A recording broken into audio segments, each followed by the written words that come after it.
welcome back to another episode of the Dig Deep, the Mining Podcast. And today's guest is Richard Murrell, who is the site director at Anglo American on the Woodsmith mine here in the UK.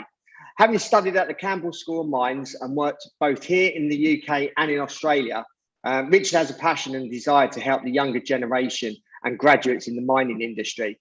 And he's coming on the podcast today to give some advice to graduates in their early years, but also advice to managers and senior managers and obviously mining professionals in hiring young engineers for their business and operations. So it's going to be an interesting chat, and I think hopefully a lot of the audience that are listening, you're going to pick a few things up from some of our conversations. So that's introduced Richard to the podcast. How you doing, Richard? Good morning, Rob. Great, thank you. Beautiful day up here in North Yorkshire. So yeah, going well.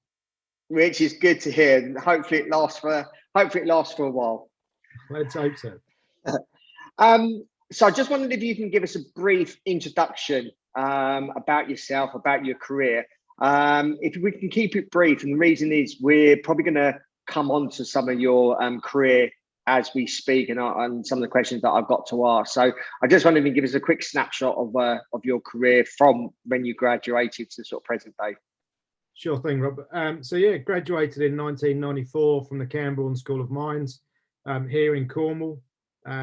Couple of years in the UK then with Tarmac, and then I flew off to Australia, and I was there for 25 years before coming home in May last year, right in the middle of the pandemic. Over that time, spent a considerable time in civil tunnels, open cut mining, underground mining, multi-commodity, working for the contractor, working for the client, really a mishmash of all sorts of weird and wonderful things. Right. So obviously working for Anglo at the moment, but obviously what I want to do is focus on graduates. How do you obviously when you were at Camborne School of Mines, what would you suggest to any undergraduates today to pursue their industrial type placements? And what advice would you give students that are graduating this year? Sure. I think the most important thing is not to give up. I know it's difficult, and we've heard stories in the past where graduates have, or undergrads, have written literally hundreds of letters to mining companies with little success. I think the most important thing is just to keep on with that. Pummel those letters out, be really keen, try and make phone calls, and use the network. The CSM or the ACSM has got a really good network of people around the world, in actual fact, that can place students for that 2 or 3 month period over, between second and third year, or even first and second year. There is opportunity. It's just being, willing to get out there, put the time in, and just go and grab it where you possibly can. Yeah, certainly. And obviously, I get, as being a recruiter, I get a lot of candidates, graduates approach me. And again, exactly, I say to them exactly what you just said. But what I also do is try and educate them a little bit about the whole job search scenario. Yes, keep sending those letters off, keep sending those emails off, keep approaching, but also it's important to follow up on that, because a lot of emails, letters, etc. will get lost in communication, and it's following up to the end. So sometimes you may be sending off emails to the wrong people. It's trying to be specific, Rob. You're dead right. If you just put a generic letter and it gets to the secretary at the front desk, it's not going to, get to the right person. So as you say, it's that research. Internet is a wonderful thing. LinkedIn, try and get it through to the HR or the mining manager or someone that's going to say, hey, I've got a project for this person. Yeah, absolutely. If you just go generic letter and off it goes, and that's not really what I'm saying. As you say, it's be specific, get it to the right person, do your homework, pound people on LinkedIn. It's a good thing, because if there is a job, they're going to take you on. Yeah, certainly. And also just on that, networking as well. I think that's important. Obviously, been difficult over the last 18 months. But obviously, hopefully things are slowly changing, and there is going to be more events coming up, and there is events out there. For instance, I'm going to the Oxford Mining Club dinner tonight, for instance, which is my first event since pre-COVID. And yeah, networking, introducing yourselves to new people, and as a graduate, just building up your network, introducing yourself to people that are 3-4 levels ahead of you. If you're a geologist, trying to speak to geology superintendents or geology managers. If you're a mine engineer, tech services managers, try and locate them where they are and introduce yourself and have something in common, and start chatting to them and keep in contact. Absolutely. We've got a geology intern with us at the moment, graduated from Liverpool. He spent the summer with us.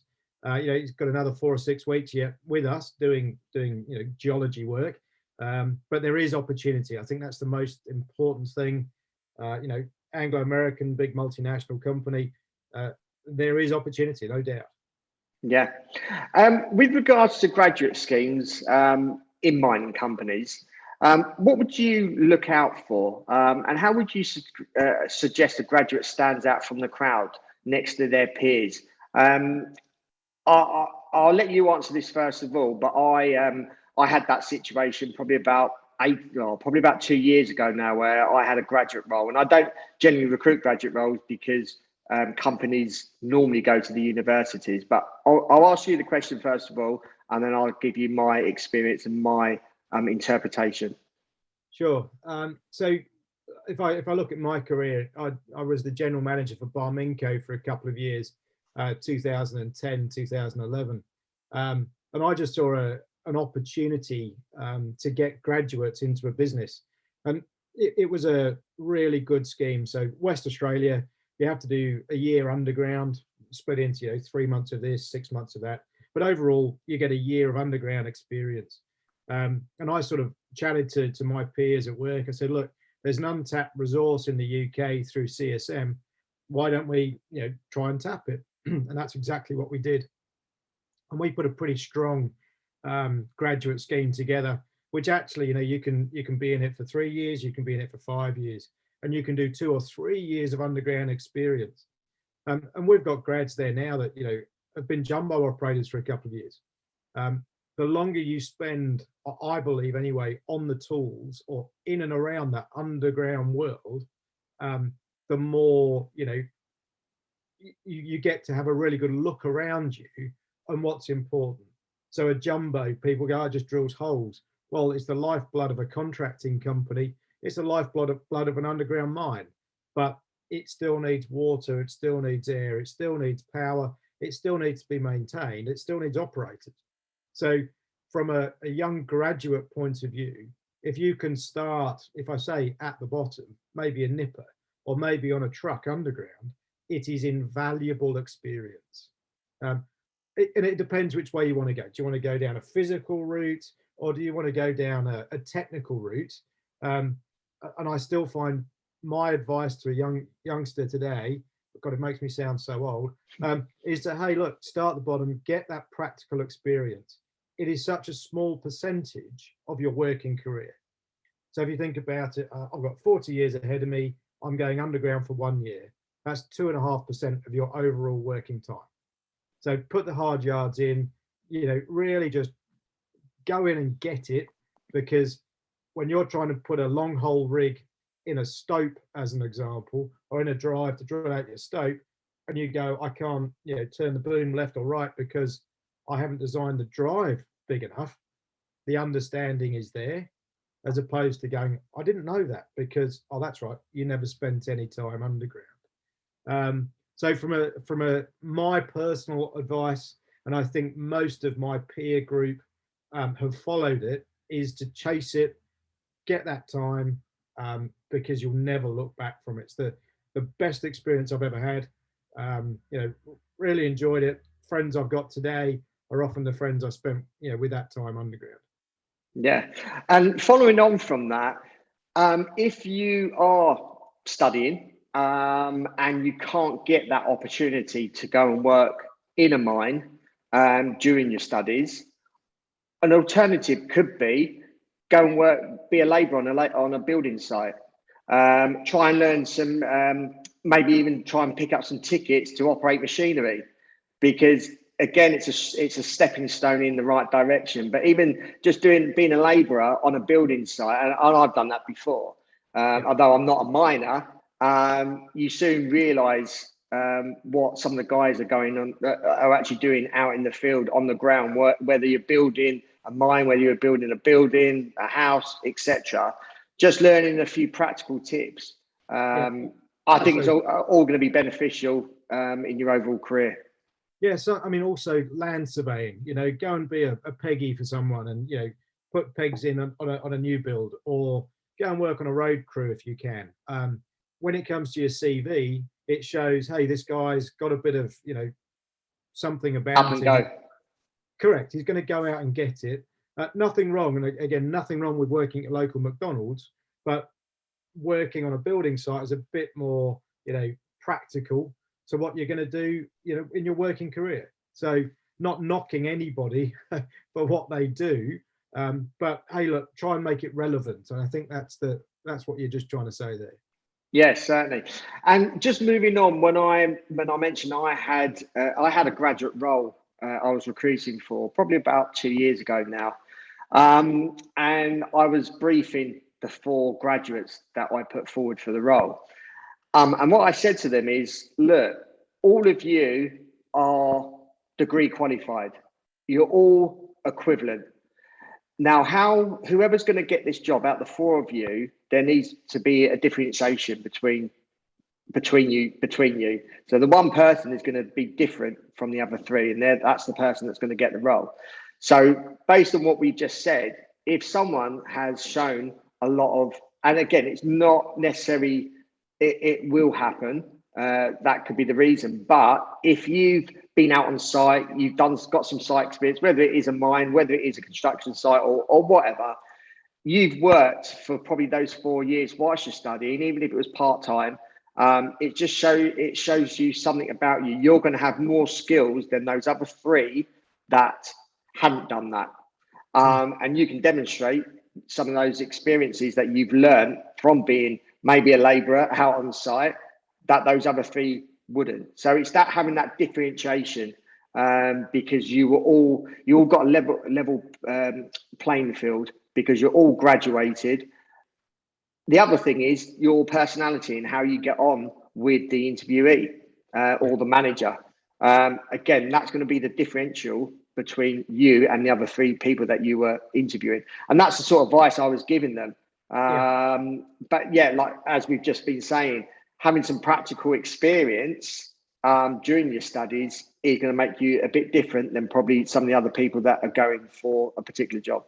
Yeah, when it comes to the interview process and someone coming in, I really like to put the person, make them relax. This is we're not talking about working for Boris Johnson or in front of the camera. We're talking about digging holes, making big rocks into little rocks. And I know that oversimplifies it, but I like a person to be natural. If they come in and just a very square, and I mean square, not overly, communicating or very, very careful in what they say. I sort of go, well, not that they're hiding something, but what's going on? I really encourage people, right, relax, take your tie off. That's the first thing I say. Undo your button, take a deep breath. I want you in the room. I don't want a version of you. That's part of my life. I try and bring my whole self to work. I want this person, this young graduate, to come in and tell me what they've got to offer. Yes, certainly. And again, it's like these podcasts that I do. I want the guests to be as relaxed as possible. This podcast isn't like probably some of the other podcasts or even some of the other YouTube channels out there where they're more focused towards the investor, where it's not necessarily scripted, but it's more on a professional approach. I want this to be more down to earth and let the guests be themselves and not necessarily be judged on the way they're coming across. It's them in natural form. Yeah, absolutely. And again, come to that same conversation, right? A young graduate, yeah, do some research. If you're going to take an interview, say Glencore, yeah, read up about Glencore or Barminco, which is now owned by Parenti. But you can go and get the right level of detail. I don't actually want you to just tell me their revenue, their EBITDA, how many people they've got working for them. No, tell me a bit about. I notice you've got a mine in Botswana. I'd love to go and work there. I know you've just started it, and ask me a question. How's it going? That's the sort of conversation I'd choose that person over someone that just can reel off me a whole range of figures, because I should know that because I work for the company already. Make sense? Yeah, a good question could be, what challenges are you having on that particular site? If you're a mine engineer, what challenges are you having with your short-term mine planning? You would give the answer, and that graduate can then say, actually, I've done something like that in my thesis, and this is what I would suggest. Absolutely. Yeah. There you go. Yeah, I can't agree more. It really is. So relax, and I think that's the biggest thing. I've had a few events of a bit of anxiety in my past, and now it's a case of, well, you know what? It doesn't matter. Just come in, bring your whole self to work. Be relaxed, be cool, be calm, but be knowledgeable. I think that's a really simple 5 bullet point step for me of approaching an interview, a high stress meeting, approaching your cruise underground, whatever it is. Just bring your whole self, know what you're talking about, know your audience. Same. Yeah. Some other things that I when I speak to graduates and they ask me, or I suggest it to them, is going out to, and this is probably once they've graduated, going overseas. So obviously, if we're talking in the UK, going overseas, maybe that's Africa, maybe that's Asia, maybe that's Canada. You obviously headed out to Australia earlier in obviously your career.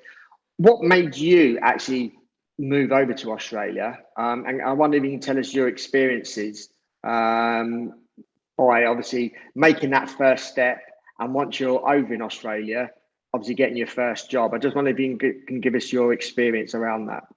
Sure. So reasons for going. I was living in Matlock in Derbyshire at the time, and I was actually working at the 2 British Steel blast furnaces, one at Teesside and one in Scunthorpe.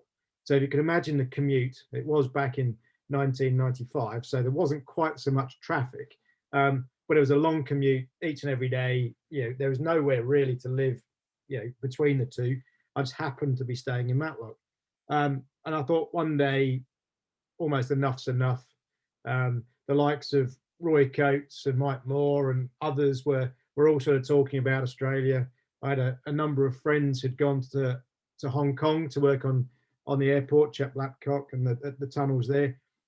So I went, you know what, I'm going to do this.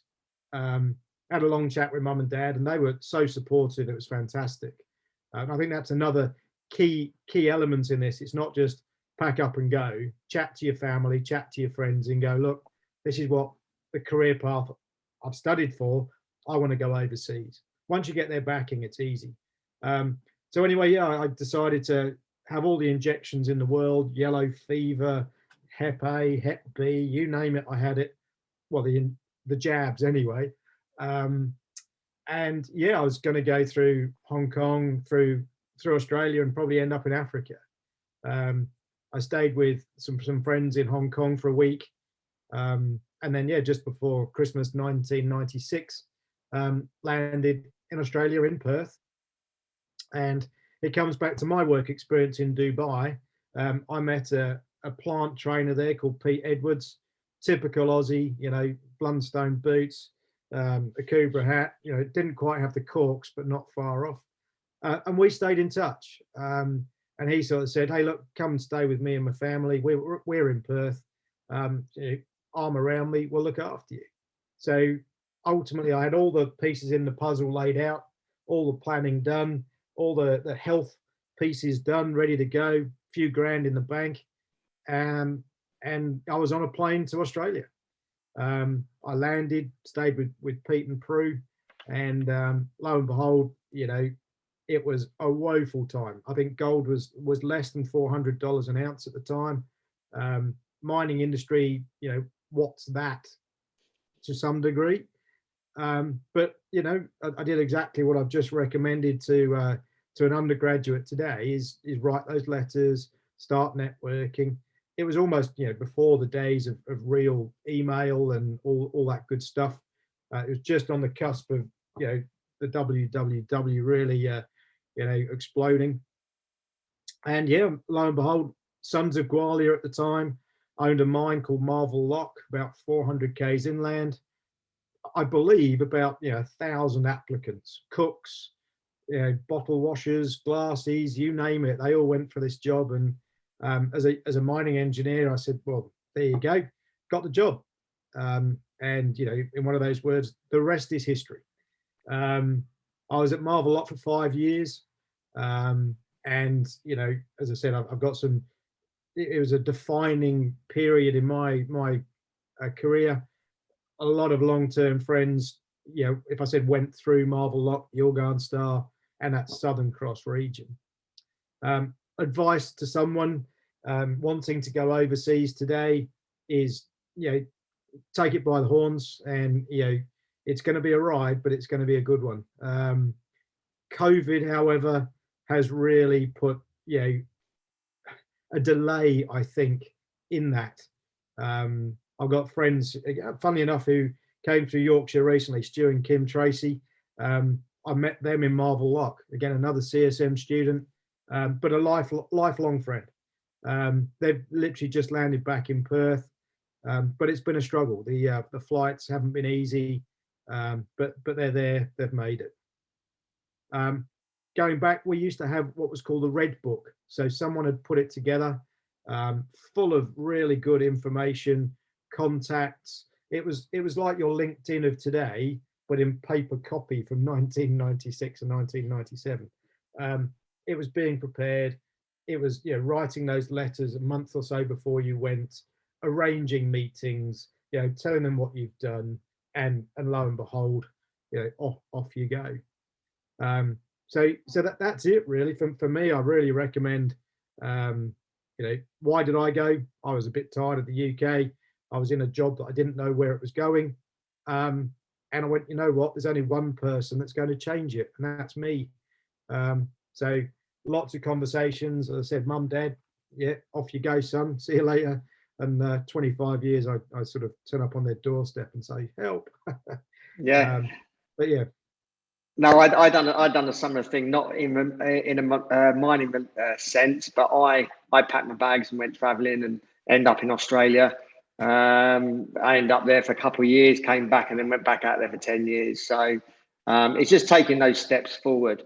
What would you suggest if someone wanted to go to Australia and they're keen, and then they get to, say, Perth?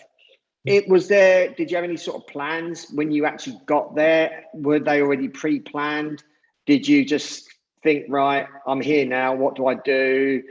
Was there any structure around that?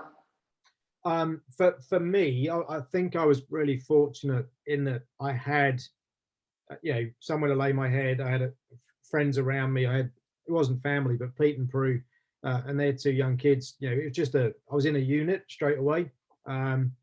Today, however, there's probably 200, 250, Camborne School of Mines people in and around Perth. There's a big RSM group. There's people from Nottingham. There's people from other unis, obviously. And we have regular, I say we, I'm now in the UK, but when I was there, regular sundowners. So on a Friday afternoon, a whole group of people from CEOs down to graduates would get together, discuss what's going on over a quiet, informal beer. But the number of people I know that have found opportunities from those networking events is, I don't have enough fingers and toes to count it. Planning, however, before you get there is key. There's through LinkedIn, you could go Perth mining, whatever it is, and you can find all sorts of people, and they're all willing to help. I think that's the most important thing. Get an early jump on the Oz IMM. Again, it's a great networking tool. They have regular events, you know, I think it's either every fortnight or every month. Get yourself along to them, you know, as a visitor, because you'll meet all of the right people. And if you've got the vision, you've got the energy, you've got the effort, you're going to get somewhere. Perth at the moment is rocking. The mining industry is really, you know, buoyant once again, even through the middle of the pandemic. Yeah, I suppose I need to stress, obviously, this is in September 2021. So if anyone's listening to this in the future, obviously at the moment, it is difficult to get into Australia. They're only letting a certain amount of people in. So you may find it difficult at the moment, but things will change. So even if you are planning, still continue to plan, just everything may be delayed. Yeah, agree with that, Rob. I mean, that's a really good point. You know, I'm being very buoyant, with how people can go about finding work. But at the end of the day, as you say, we've come through 18 months of a really topsy-turvy environment. I travelled to the UK through Qatar. You know, there was 50 people on the plane, having to wear a mask, having to wear a face shield. You know, not being able to drink anything. It's like, this is bizarre. This is not normal. So I think, the most important thing from this discussion, as you say, if someone in 5 years' time is listening to this, we've gone through a period of non-normality, but the demonstration is still there, right? We're taking people on at Woodsmith. When I left with South 32, we took on, I think, 5 graduates last year. So it is very much still happening, because mining companies know that their future is actually in today's graduates. Yeah. And we're going to move on now with, obviously, there seems to be a shortage of school leavers entering university, and obviously in relation to mining related subjects. There's obviously certain subjects, there's probably more people, like, for instance, geology. There's probably a lot of students entering and studying geology, but for instance, mine engineering, pretty scarce. And obviously, more recently, some universities have suspended courses for a year. What can the industry do to sort of, I suppose, change things, and I suppose encourage school leavers to enter into, say, engineering subjects that are related to the mining industry? Yeah, Rob, good question. I think from the mining point of view, we have to change the way in which we sell mining. So if you think about coal, the understanding of coal is it's dirty, we burn it for power, there are better ways to do it. Well, if you think about, there's 2 kinds of coal: thermal coal, metallurgical coal. And when the news gets hold of it, they don't differentiate. So Cumbrian mining, as an example, is metallurgical coal. It's not used for heating and burning. It's actually used to make steel. So when a young school kid jumps in his 1980s Cortina as his first car, it's full of steel. It's metallurgical coal has created it. So I think from an industry point of view, we need to sell mining differently. So if we look at, say, Woodsmith as an example, we're in the middle of the North Yorkshire Moors National Park. We're building everything in effect underground.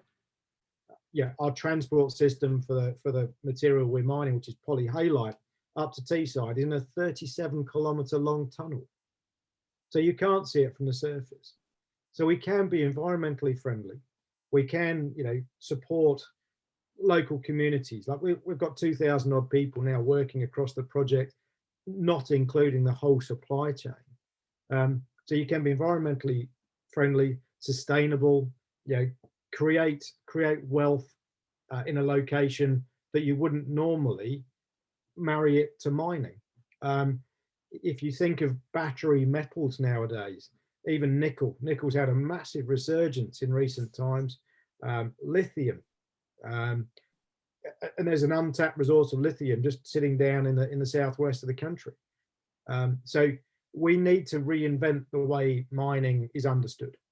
I think we've forgotten the old adage that you either grow it or you mine it. You know, that's about the only two things. Obviously, there's fishing in the middle, but you grow it or you mine it. And the kids of today, I don't think fully appreciate, you know, what goes into their mobile phone. It's fully mined. Every single component of that has been mined, probably in 3 or 4, I don't know, 30, 40 locations maybe. So it's reinventing the story so people actually understand what mining is all about. And it is required. Every single thing in my house has been mined, except for the doors, which have been grown.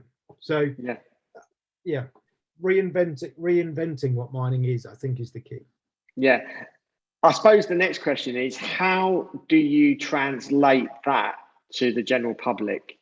Now, maybe some suggestions could be having I suppose when you're at school, somehow incorporating it into their curriculum, but that's probably going to be difficult. How else can mining companies, individuals, get that message across to the general public that won't know anything about, like, for instance, what we're talking about now? Because that's the difficulty, I feel.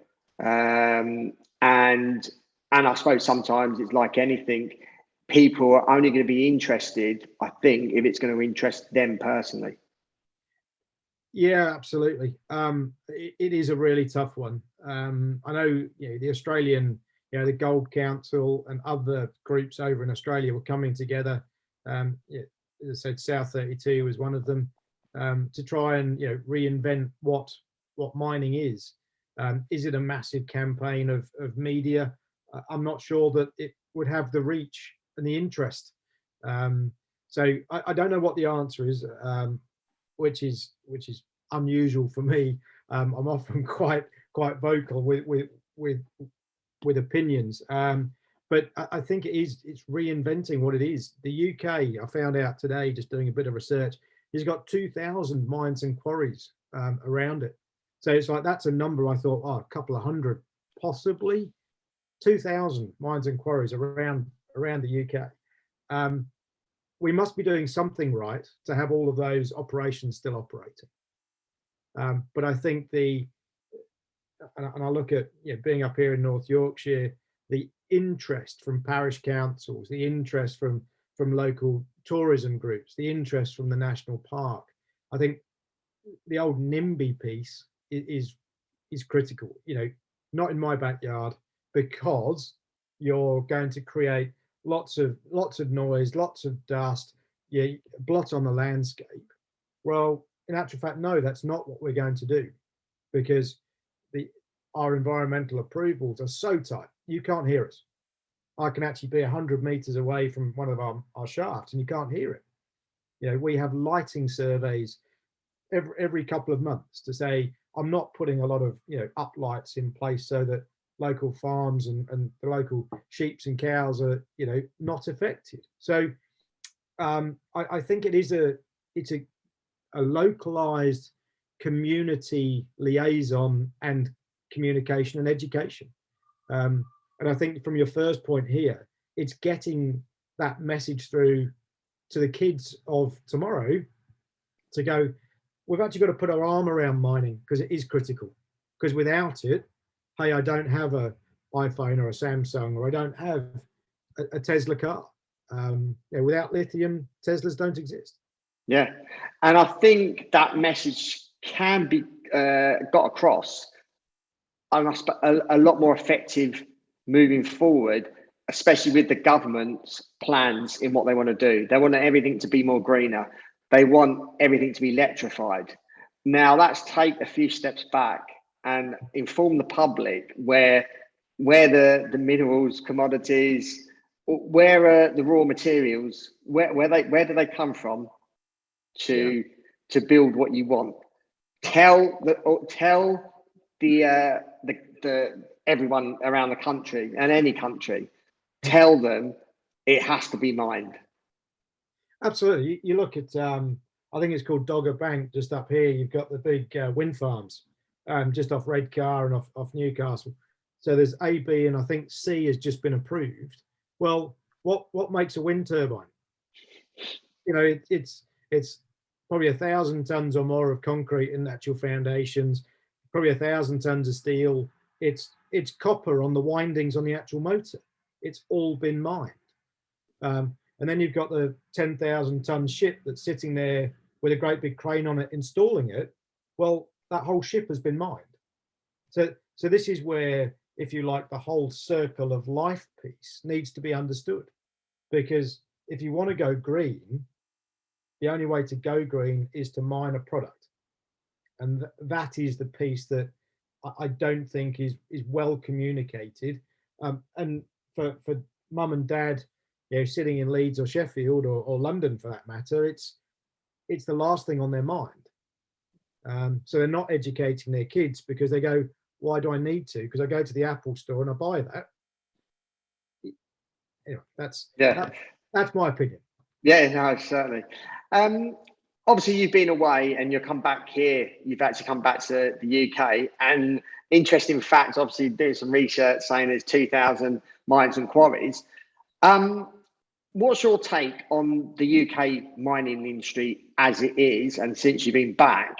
And what would you say the future is of the UK mining industry? Because if you speak to the average person in the street, they wouldn't have a clue about mining. I mean, when they ask me what I do and ask me about my podcast, mining, they look at me puzzled. And mining, didn't know they do mining in the UK. And you just said there's 2,000 mines and quarries. So how, from your perspective, what would you say? How would you sum up the UK mining industry?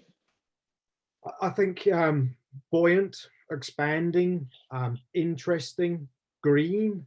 I think there's, you know, I just wrote down a number of the mines that are, call it, in the news at the moment. Obviously, Cumbrian mining for both good and bad reasons. You've got ICL Bulby, you know, it's a polyhalite mine just north of us, here just north of Whitby, should I say. But it's producing, you know, a sustainable green product. It's fertilizer.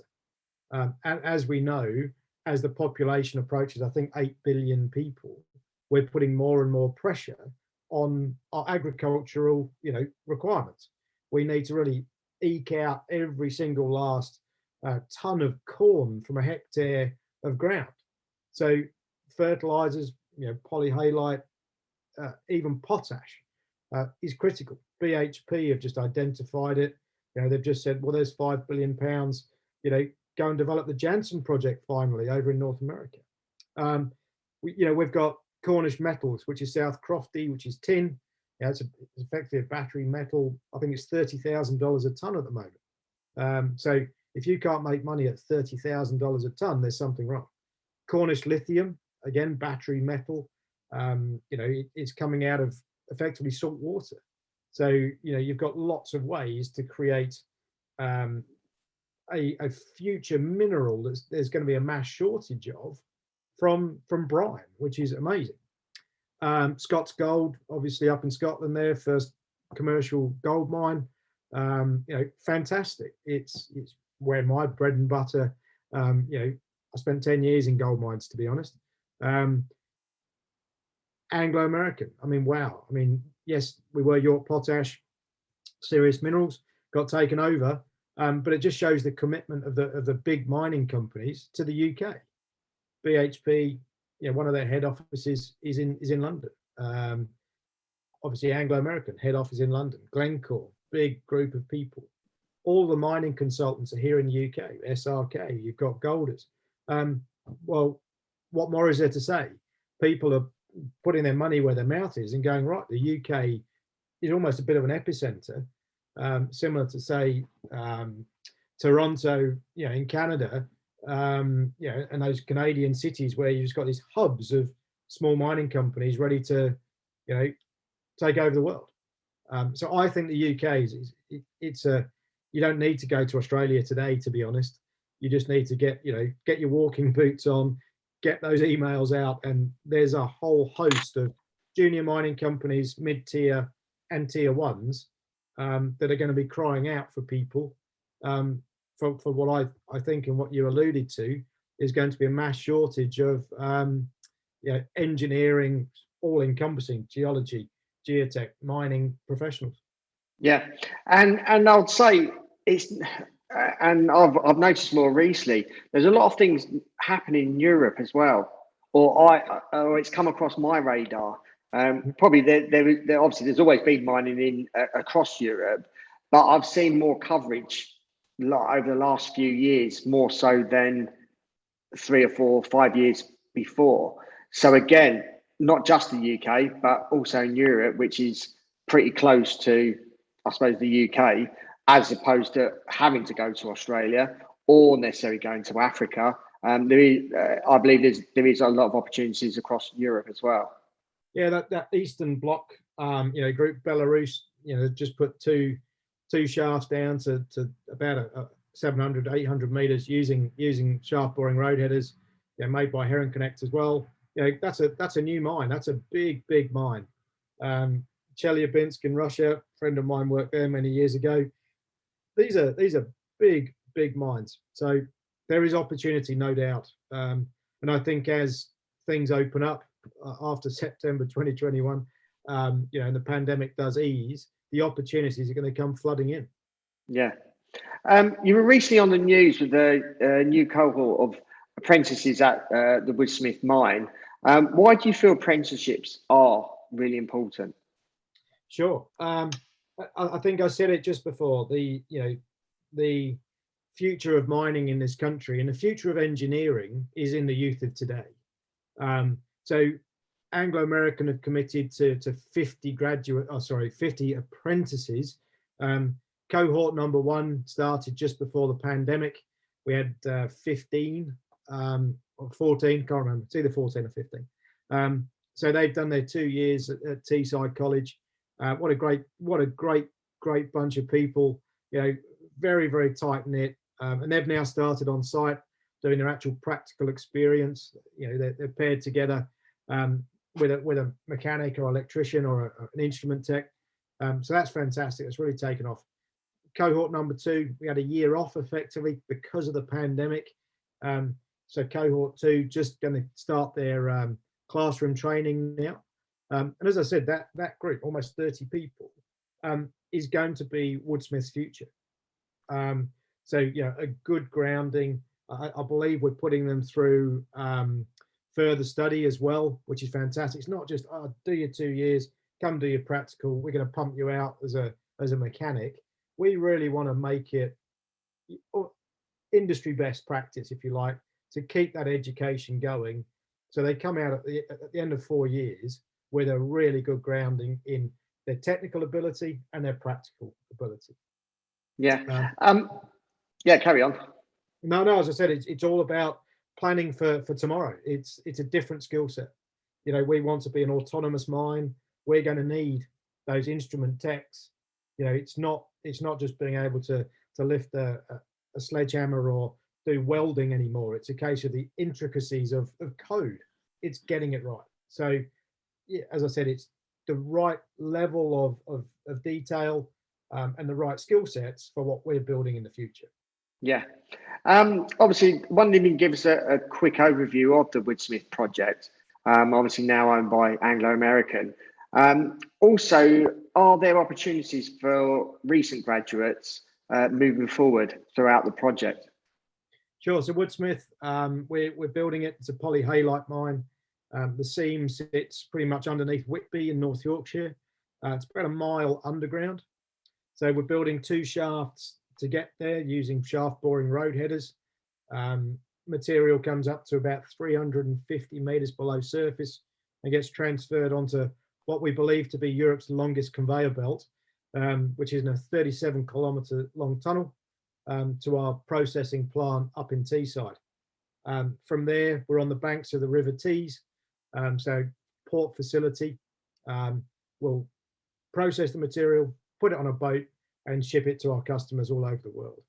So I think, as I said earlier, from the environmental aspect, you won't be able to see the mine from around it, if you like. It will look like two large wooden-clad farm buildings on the mine site. Everything is underground. So from a traditional head frame that sits 45 meters above ground, when we are fully constructed, you won't have any of that. Our winders are underground. Our materials handling system is underground, and the only thing you'll see is the processing plant up at Teesside. So very exciting times, very sustainable, and polyhalite is the fertilizer of the future. So it's fantastic. With regards to graduates, it's a case of watch this space. There are opportunities coming. I think we've got probably 15 grads or less than 3-year experience geologists, geotechs, mining engineers on the project at the moment. Most of them are in our, call it, shaft technician roles or shaft engineer roles. So they're getting a whole range of experience, more training at the moment, ready to go. But just a great opportunity for them. Fantastic company, global miner. Do a couple of years here and then the world is your oyster. So there are opportunities. It's just watch the website. Go on to Seek or go on to Google. I think it's Indeed over here, whatever you call it. Watch for those adverts coming out and put your CV through when you see them. Yeah. There seems to obviously be a resurgence of mining exploration and mining projects in the UK, as we've spoken about. What advice would you give to someone who's interested in possibly studying mining, geology, or engineering as a career? And I suppose obviously a lot of the listeners who listen to this podcast are obviously already in the mining industry. So I suppose this can relate to people that they know that can pass this information on to other friends and family who have children. I wonder what advice you could give. Yeah, a great question. I think the most important thing is to get them interested. So you probably see behind me, I've got a great big Liebherr Lego Technic set, and it's how you get a youngster interested in building stuff. Reading instructions, and they're technical instructions, even for a 48-year-old bloke like myself. But it really is, there's tools out there to get someone interested. We're on the Jurassic Coast up here in North Yorkshire. Go down the beach, inform them about geology and about the layering and about the dip and about the structure. Find fossils, because it all is intertwined in what it is. So if you've got the engineering skills building technical Lego, but you get them out into the fresh air down the beach and you explain geology and structure and geotechnics, it all comes together. Then we go to that piece about, well, it's either mined or it's grown. So yeah, you can become a farmer or you can become a finance guy sitting in London, but that computer has been mined one way or another. All components have come from it. Then there are aspects of further interest. STEM, as an example. Scarborough in the first week of October has got an engineering day or engineering week for local students. I think we're expecting a couple of thousand students to come through and undertake puzzles and questions and meet people. So I believe Mark Cutafani, our CEO of Anglo, is coming up, to actually be a part of that. So it really is get them interested,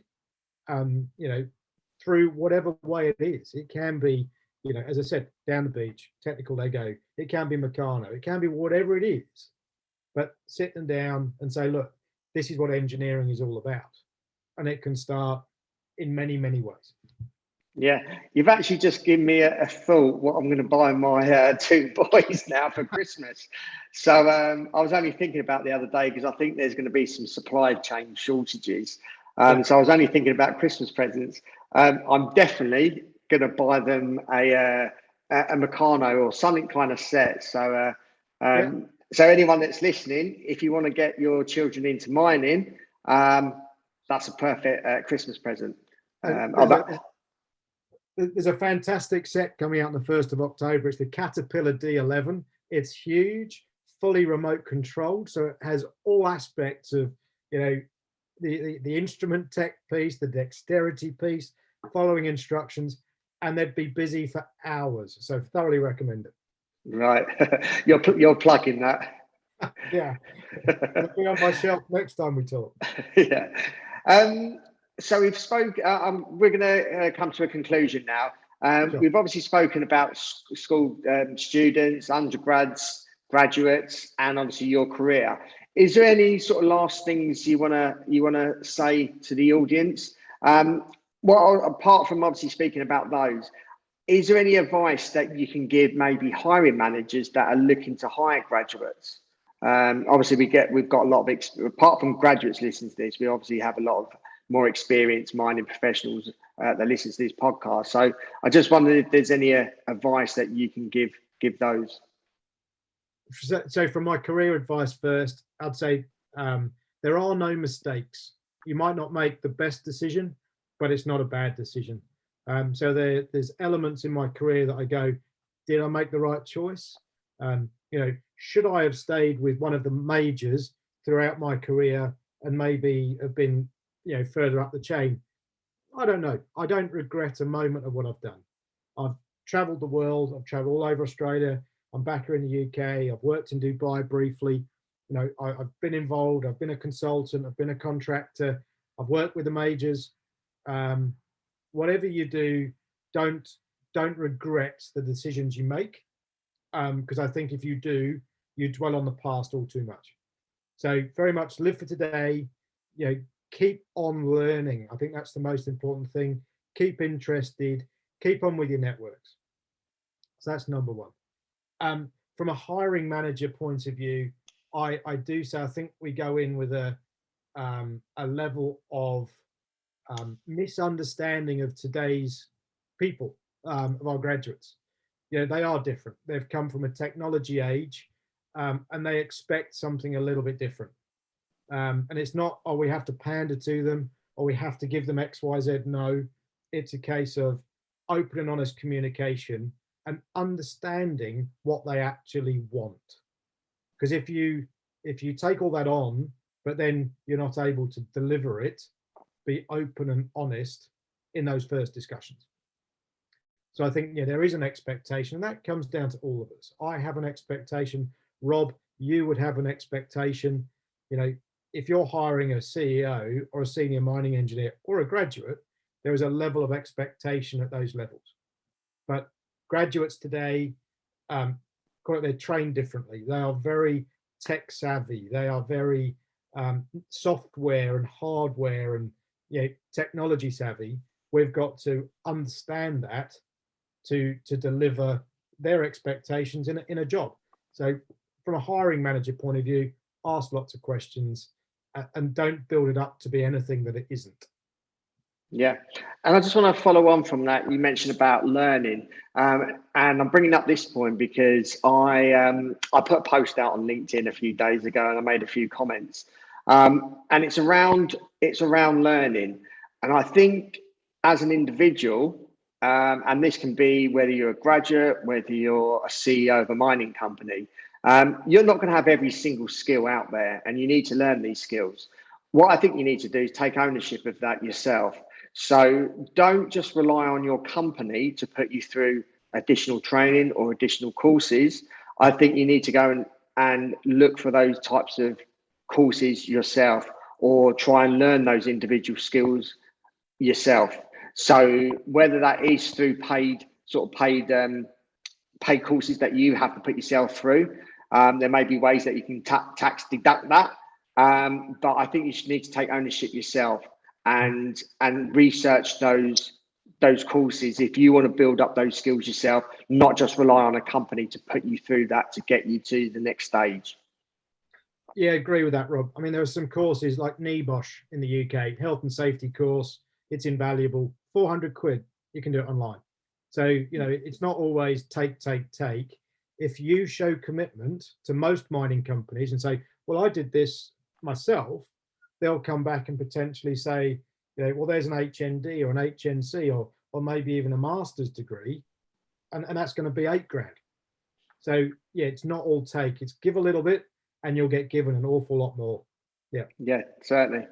Richard, really appreciate your time and taking your time to record this podcast, give your experience, and hopefully helping some graduates out there, but also helping some other maybe hiring managers if they're looking at hiring graduates and just maybe looking at them from a different perspective.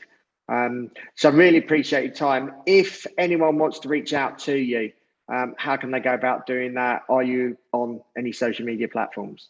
Yes, I'm pretty much on LinkedIn, I suppose, mainly. Yeah, do reach out to me via my Hotmail address is on there. I think my mobile number is on there. So yeah, more than welcome. Text me a message. I'm all over the place and available.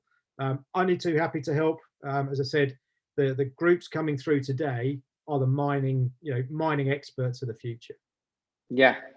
And then for those that are listening, really appreciate your help, appreciate your support. Please share this episode, and probably this episode you might want to share with people outside the mining industry as well, especially people that have got children, or maybe children at secondary schools, not sure what they want to do in their careers. Maybe just show them this podcast or this video. You never know, they might enter the exciting world of mining. And obviously they can reach out to myself or even Richard if they've got any questions. But and also, what Christmas presents you can buy some whether it's male or female. Maybe there's some thoughts around the Christmas presents, because that could potentially be the turning point to encourage them to look at a career in mining. So Richard, really appreciate your time again. Thank you for listening. Happy mining. And happy mining. Thanks. Thanks.